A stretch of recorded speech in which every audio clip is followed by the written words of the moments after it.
गोदावरी, ओ गोदावरी। बाहर से आती आवाज़ ने गोदावरी को नींद से झकझोर दिया। इतनी भरी तपती दोपहरी में भला कौन आया है? आंखों पर चश्मा चढ़ाकर गोदावरी जी ने दरवाज़ा खोला तो देखा उसके सामने पड़ोसन मालती थी, जो उनकी सहेली थी। अब कहाँ आग लग गई है जो ऐसे दोपहर में खबर फैलाने आ गई? सोने भी नहीं देती, वो बनावटी गुस्से में बोली।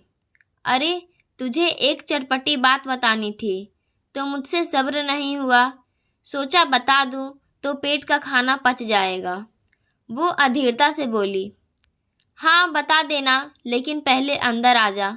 मालती को अंदर आते ही गोदावरी जी ने दरवाज़ा बंद कर लिया। ले मालती, पानी पी ले। अरे, पानी नहीं पीना है।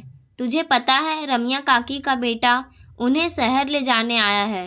कह रहा था माँ का इलाज करवाऊंगा और अब रमिया उसी के पास रहेगी। आखिर रमिया काकी का इंतज़ार ख़त्म हुआ। काका के जाने के बाद बेचारी एकदम अकेली पड़ गई थी और शहर जाने को भी तैयार नहीं थी। लेकिन एक बात बोलूं, बुढ़ापे में बहू बेटे के ही पास रहना चाहिए। कैसे भी हो, 2 समय का खाना तो मिल ही जाएगा। अब देख लो, आखिर शहर जाना ही पड़ गया। तू भी साथ चल, हम दोनों काकी से मिल लेते हैं ताकि उन्हें देख ले। फिर उनकी उम्र भी हो गई है, जाने कब तक जिंदा रहेगी या नहीं, और हो सकता है गांव वापस लौटकर भी नहीं आएगी। मालती देवी लगातार बोले जा रही थी। गोदावरी सुन रही थी, पर उनके चेहरे पर कोई भाव नहीं थे। वो मालती देवी के साथ रमिया काकी से मिलने पहुंच गई। उन्हें विदा करते समय आंखें नम थी, पर खुशी भी थी कि अब इस बुढ़ापे में वो अपने बेटे बहू के साथ में रह लेंगी। हर एक की किस्मत में बेटा होते हुए भी बेटे का सुख नहीं होता है। गोदावरी जी घर आकर बेजान सी हो गई थी। वो भी चाहती थी कि इस विधवा माँ को उसका बेटा आकर ले जाए, पर उन्हें तो किस्मत ने जो अकेलापन दिया है उसे ही सहन करना है। अपने अकेलेपन से वो बहुत दुखी रहती थी। आखिर एक इंसान का काम ही कितना होता है। खाने पीने की छोड़ो, अकेले इंसान की तो जीने की इच्छा खत्म हो जाती है। क्या सुबह और क्या रात, हर पल भारी लगता है।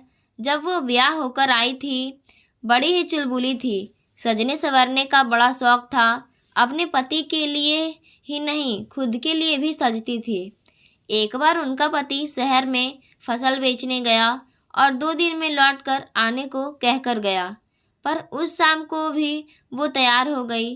करीने से बाल काढ़ लिए और चेहरा चमकाकर उस पर लाली लिपस्टिक लगा ली। पड़ोसने बातें बनाती, पर वो कभी परवाह नहीं करती थी। मेरा पति है, सुहाग है, तो मैं क्यों सज संवर कर नहीं रहूं। सजना संवरना तो हम सुहागन का अधिकार है।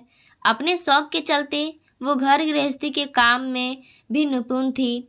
सास ससुर को भी बड़ी सेवा करती थी और इसलिए उनकी चहेती थी। एक बार गांव में मेला लगा तो उन्होंने भी जाने की जिद की, पर सास ने टोक दिया। 5वां महीना चल रहा है, ऐसे में भरी भीड़ में जाना ठीक नहीं है, पर उन्होंने जिद कर ली।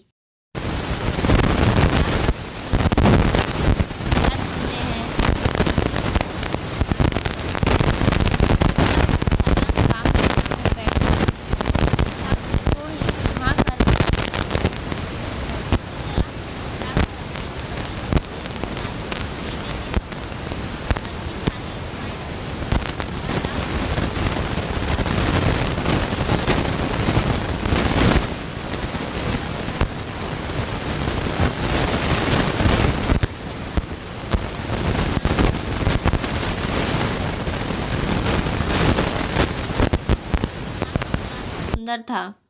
दादा दादी ने उसकी अच्छी परवरिश की और ख्वाहिश की कि अब दूसरी संतान का भी चेहरा देख ले, पर विधाता को यह मंजूर नहीं था। गोदावरी जी को दूसरी संतान हुई ही नहीं। इससे ही उन्होंने भगवान का फैसला मान लिया। कम से कम ईश्वर ने गोद तो भरी, बांझ तो नहीं रखा। सुंदर अब स्कूल जाने लगा था, पर पढ़ाई में उसका मन कम लगता था। घर वाले ज़्यादा पढ़ने को कहते भी नहीं थे। उन्हें लगता था एक ही बेटा है, पढ़ लिख कर शहर चला गया तो गांव की खेती बाड़ी और ज़मीन कौन संभालेगा। कैसे भी करके सुंदर ने 12वीं पास कर ली और पिता के साथ खेतों में लग गया। लेकिन पढ़ाई ना होने के कारण वो बुरी संगत में फंस गया। रात को देर से आता था और काम पर ध्यान नहीं देता था। गोदावरी जी परेशान रहने लगी थी। उन्होंने अपने पति को चिताया, पर वो बोले, जवान खून है, गलतियां तो इसी उम्र में होती है, और टाल दिया। इन दिनों सुंदर का व्यवहार बदल रहा था। वो घर में भी किसी से बात नहीं करता था। दोस्तों से मालूम किया तो पता चला कि वो एक लड़की को पसंद करता है, पर लड़की उसे पसंद नहीं करती है। सुंदर के घर वालों ने उस लड़की का घर रिश्ता भिजवाया। इकलौता लड़का और खेती बाड़ी देखकर लड़की के पिता ने सुंदर और तारा का ब्याह करवा दिया।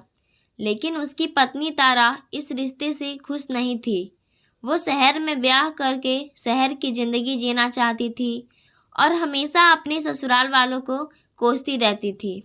उसे लगता था उसे इससे भी अच्छा पति मिल सकता था। उसका व्यवहार भी सबके साथ सही नहीं था और वो सुंदर को अपनी उंगलियों पर नचाने लगी थी। घर के कामों से भी ज़्यादा दूर भागती थी। सास और ससुर का भी सम्मान नहीं करती थी। एक दिन गांव में भयंकर बीमारी फैल गई और हजारों लोग इस बीमारी की चपेटे में आ गए। गोदावरी जी के सास ससुर और पति भी उस बीमारी की बलि चढ़ गए और संसार से चले गए। अब वो विधवा हो गई थी। अपना हाथ श्रृंगार सब छोड़ना पड़ा। बेटे बहू का व्यवहार उनके साथ सही नहीं था। तारा अब भी शहर जाना चाहती थी। गोदावरी जी मन की सीधी थी। एक दिन बेटे ने कहा, माँ, इस बार फसल अच्छी हुई है तो मैं शहर जाकर बेच आता हूँ, पर कुछ ज़रूरी कागज़ पर आपके अंगूठे के निशान चाहिए। अपने बेटे पर तो सभी भरोसा करते हैं, तो गोदावरी जी ने भी साइन कर दिए। बेटा शहर चला गया और तारा सामान पैक करने लगी। उन्होंने पूछा तो वो सकपका कर बोली, कुछ दिनों के लिए मायके जा रही हूँ। माँ से मिलने का बड़ा मन कर रहा है। उन्होंने ज़्यादा ध्यान नहीं दिया। बहू ने अपने साथ सुंदर का भी सामान पैक कर लिया था। उन दोनों ने धोखे से सारी खेती बाड़ी घर बेच दिया और विधवा माँ को अकेले छोड़कर पैसा समेटकर शहर चले गए। 2 दिन तक सुंदर शहर से वापस नहीं आया तो उन्हें चिंता हुई और कुछ देर बाद ही 2 लोग घर आ गए और घर खाली करने को कहा। घर खाली कर दूं, पर ये तो मेरे पति का है, वो तेज स्वर में बोली। हाँ, ये घर तेरे पति का था, पर अब तुमने इस घर को हमें बेच दिया है।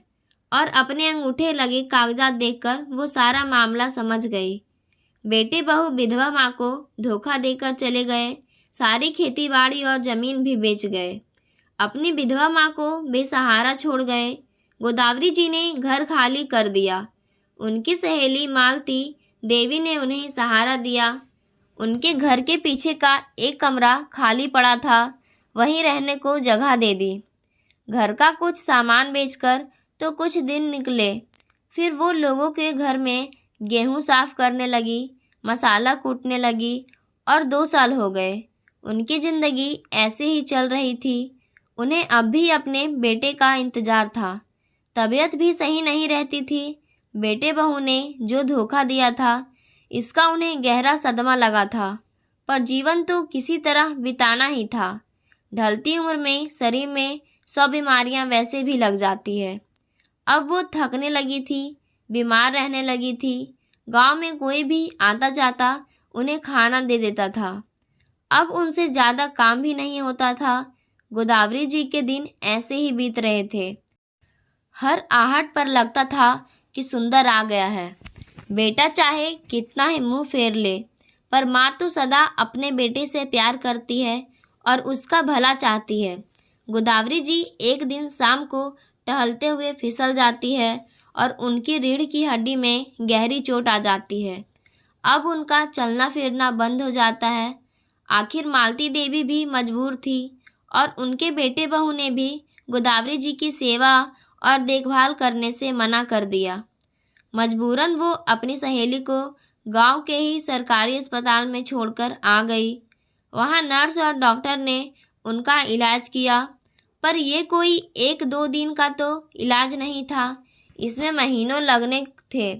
पर वो चुपचाप वहाँ अपने दिन गुजार रही थी। मालती देवी उनसे मिलने आती रहती थी। वहाँ बिस्तर भी मिला हुआ था और रोज़ खाना भी मिल जाता था। सरकारी अस्पताल में लेटते हुए उन्हें अपने बेटे की याद आती थी। काश सुंदर होता तो मुझे संभाल लेता, और वो उसे रोज़ याद करती रहती। एक सुबह उन्होंने देखा कि उनकी बगल वाली सीट पर जख्मी हालत में एक मरीज़ लेटा है, जिसका अभी थोड़ी देर ही पहले ही एक्सीडेंट हुआ है।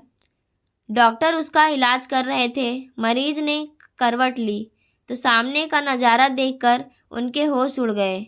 ये तो उनका बेटा सुंदर था, जो बोल नहीं पा रहा था। उसके मुंह पर पट्टी लगी थी, पर वो देख पा रहा था। माँ को देखते ही उसकी आंखों में आंसू बहने लगे और उसने हाथ जोड़कर माफ़ी मांगी। माँ का मन तो मोम की तरह पिघल ही जाता है। वो अपने बच्चों को हजारी गलतियाँ भी माफ़ कर देती है। थोड़े दिन के उपचार के बाद वो बोलने लायक हो गया। माँ, मुझे माफ़ कर दो। मैं तारा के बहकावे में आ गया और आपको अकेला छोड़कर चला गया। पर शहर जाकर भी मैं सुखी नहीं रहा। जमा पूंजी तो रोज़ खर्च होती रही, क्योंकि शहर में जाते ही कोई नई नौकरी मिली। किराए का मकान, खाना पीना, कितने दिन पैसा चलता। महीने हमने पैसे ऐसे ही उड़ा दिए। पर इस 12वीं पास को कोई नौकरी नहीं मिली। जैसे जैसे पैसा खत्म हो रहा था, तारा मुझसे चिढ़ती जा रही थी। उसे शहर में अच्छी ज़िंदगी और अच्छे कपड़े, घूमना फिरना चाहिए था। मैं उसकी इच्छाएं पूरी नहीं कर पा रहा था। मैंने होटल में वेटर की नौकरी की, पर मुझे इतनी अच्छी पगार नहीं मिलती थी। तो तारा अब मुझसे खींची खींची रहने लगी थी। मैं उसके बहकावे में आकर रातों रात लाखों की जायदाद कौड़ियों के भाव बेच गया था। मैंने अपनी माँ का दिल दिखाया तो मैं कैसे खुश रह पाता। हमारी रोज़ लड़ाई होने लगी और एक दिन वो हमारे ही पड़ोसी के साथ भाग गई। मैं लुटा पीटा सा रह गया। कुछ समझ नहीं आ रहा था क्या करूं। गांव भी किस मुंह से वापस आता। परेशान सा मंदिर में बैठा था। पुजारी जी ने मेरी कहानी सुनी और बोले, माँ के पास चला जा, माँ तो माफ़ कर ही देती है। तेरी सारी परेशानियाँ दूर हो जाएगी। गांव में पैर रखा ही था कि तेज रफ्तार ट्रक टक्कर मार गया। गांव वाले उठाकर यहाँ अस्पताल में ले आए। माँ, आपका ही आशीर्वाद है और प्रार्थनाएं थी कि मैं जिंदा बच गया। अब मैं आ गया हूँ। मैं आपके सब दुख दूर कर दूंगा। कुछ दिनों में सुंदर ठीक हो गया। उसने गांव के ही किसी सेठ के यहाँ नौकरी कर ली और गोदावरी जी को वापस कमरे में ले आया। मालती देवी को भी उसने धन्यवाद कहा, जिन्होंने उसकी माँ को इतने दिनों तक संभाला। कुछ महीनों तक वो दोनों वहीं पर रहे। फिर सुंदर ने किराए पर कमरा ले लिया और माँ को वहाँ ले गया। वो भी कुछ महीने में फिर से चलने लगी। बेटे के आने से उनका चेहरा भी खिला रहा था, पर बहू की कमी खलती थी। सुंदर अब सुधर गया था।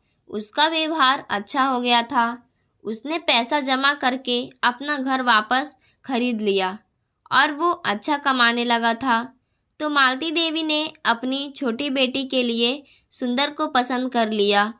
उन्होंने गोदावरी से कहा, सुबह का भूला अगर शाम को घर आए तो उसे भूला नहीं कहते हैं। तारा के वापस आने की कोई उम्मीद नहीं थी। सुंदर और शोभा का विवाह हो गया। आज एक विधवा माँ के सब दर्द दूर हो गए। उसे उसका बेटा भी वापस मिल गया और सुघड़ बहू भी घर आ गई थी। शोभा और सुंदर ने मिलकर गोदावरी जी की बरसों तक सेवा की और उन्हें खुश रखा। पाठ को अपनी माँ को धोखा और दुख देने वाला कभी सुखी नहीं रह सकता है। माँ की सेवा करिए, उनका आशीर्वाद ही आपको हर संकट से बचा ही लेता है। आपको कहानी कैसी लगी? कहानी के प्रति कोई राय देना चाहते हैं तो कमेंट बॉक्स में ज़रूर बताएं। धन्यवाद।